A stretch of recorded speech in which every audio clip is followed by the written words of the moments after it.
Para la parte B, vamos a considerar la fuerza de fricción. Así que vamos a identificar todas las fuerzas que siente el individuo o el objeto que estamos estudiando.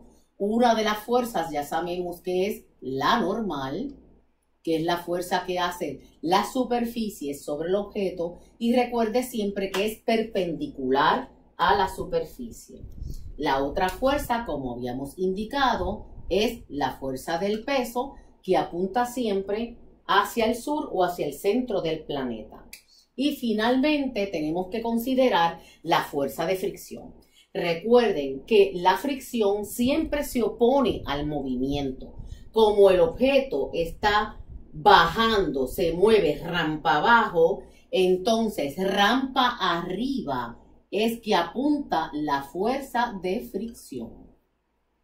Como hicimos en la parte A, por conveniencia, vamos a rotar el plano cartesiano tal que el eje de X, o sea, el eje horizontal, quede paralelo a la rampa.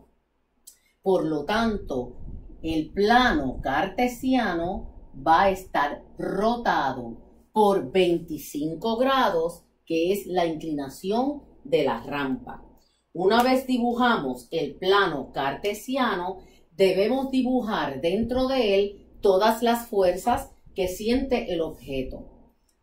Por lo tanto, la fuerza normal apunta hacia positivo Y, la fuerza de fricción apunta hacia positivo X, mientras que el peso cae en el tercer cuadrante,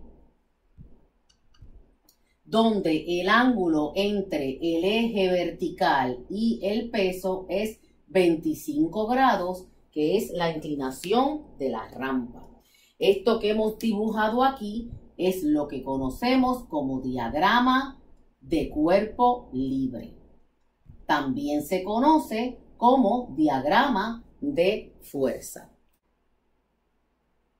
Una vez obtenido el diagrama de fuerza, el próximo paso es obtener la fuerza neta.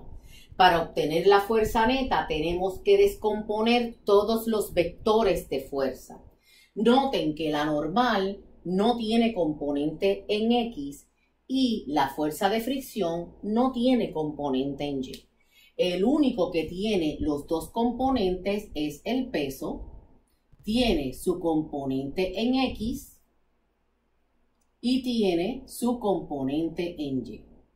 Como ya habíamos explicado en el video anterior, cuando el ángulo de referencia se mide con respecto a la vertical, la magnitud del componente en X se calcula utilizando la función seno y el componente en Y se obtiene su magnitud utilizando la función coseno.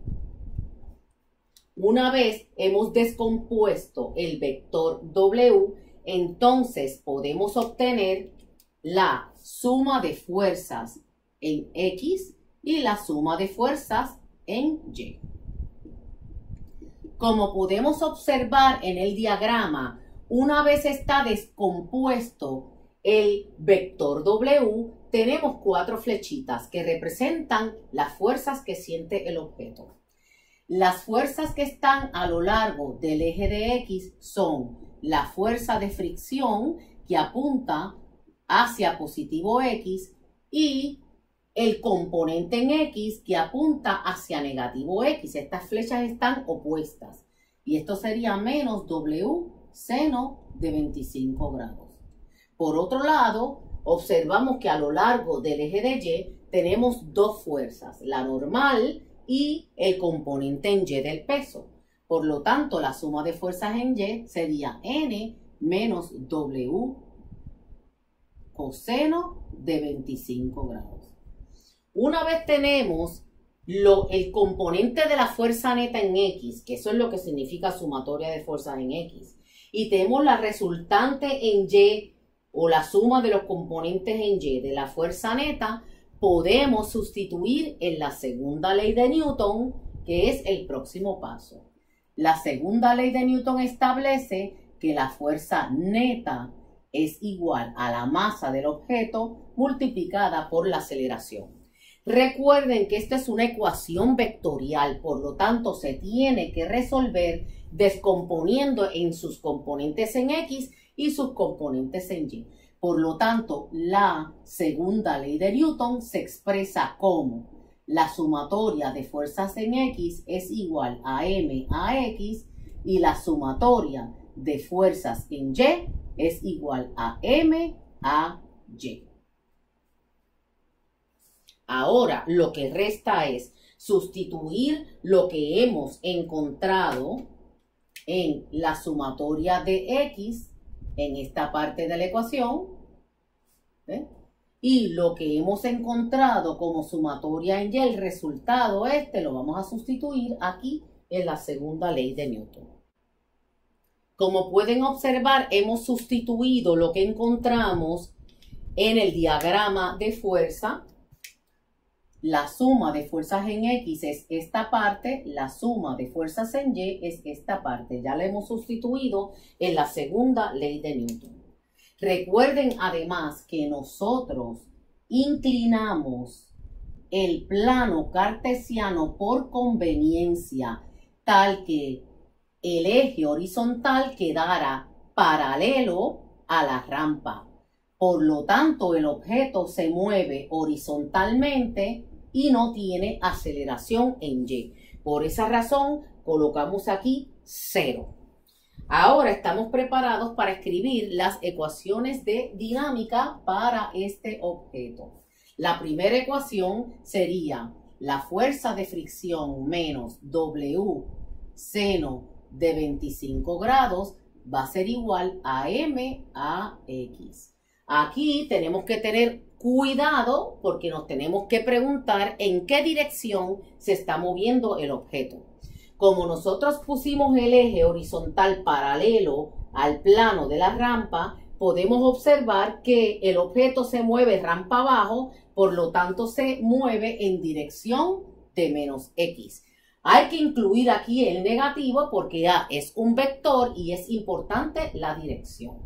La segunda ecuación sería normal menos W coseno de 25 grados es igual a 0.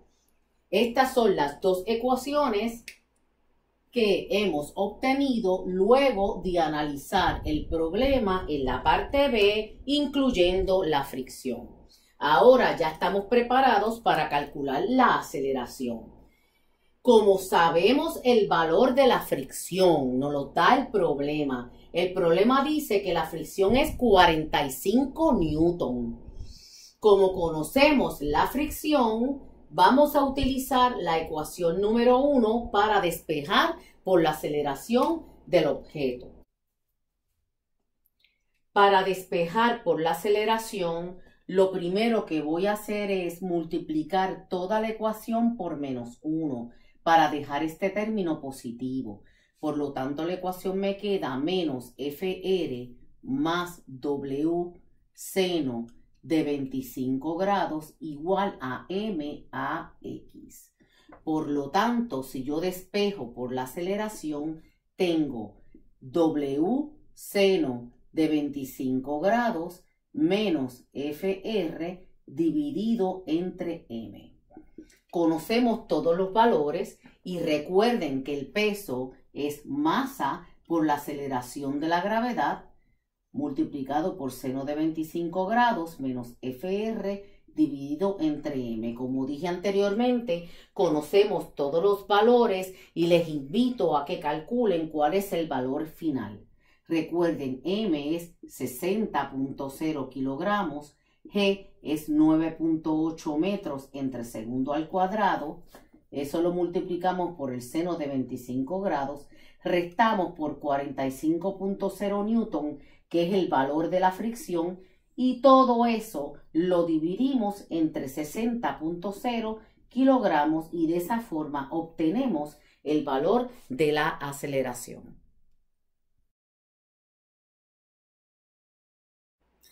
Para finalizar el análisis de este problema, los invito a revisar las ecuaciones de la aceleración en cada caso.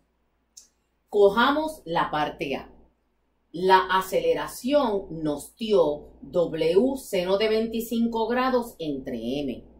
Cuando yo veo aquí las dos fuerzas que actúan sobre el objeto, en el caso de que no hay fricción, definitivamente sé y puedo concluir que el peso, que la fuerza de gravedad es la responsable de que el objeto baje rampa abajo. Sin embargo, cuando yo descompongo el vector W en sus dos componentes, el componente en Y y su componente en X, me doy cuenta inmediatamente que el componente en Y no es responsable de que el objeto baje rampa abajo. El responsable de que el objeto baje es el componente en X. Por lo tanto, la aceleración la produce el componente en X, que es W seno de 25 grados. Fíjense que esa ecuación cumple perfectamente con lo que dice la ley de Newton, que establece que la aceleración de un objeto siempre tiene que ser igual a la fuerza neta dividido entre m. Note que la fuerza neta en este caso es W seno de 25 grados porque la normal y el componente en Y son iguales en magnitud, opuestos en dirección y se cancelan entre sí. En el caso de B ocurre algo completamente similar. Fíjense que cuando yo descompongo el vector W en sus dos componentes, observo lo mismo que en la parte A.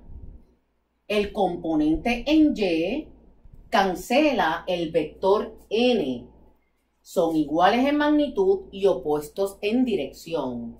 El responsable de que baje la persona rampa abajo vuelve a ser el componente en X, W seno de 25. Sin embargo, ahora la aceleración va a ser menor. ¿Por qué? Porque además del componente en X que hace que el objeto baje rampa abajo, hay una fricción que se opone a ese movimiento. Al existir esa fuerza de fricción, entonces la aceleración que siente el objeto va a ser menor que la aceleración que siente o experimenta cuando no hay fricción.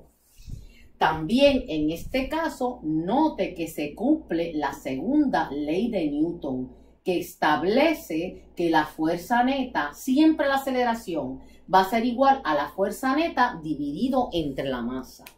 En este caso, la fuerza neta es Wx menos Fr porque N cancela Wy.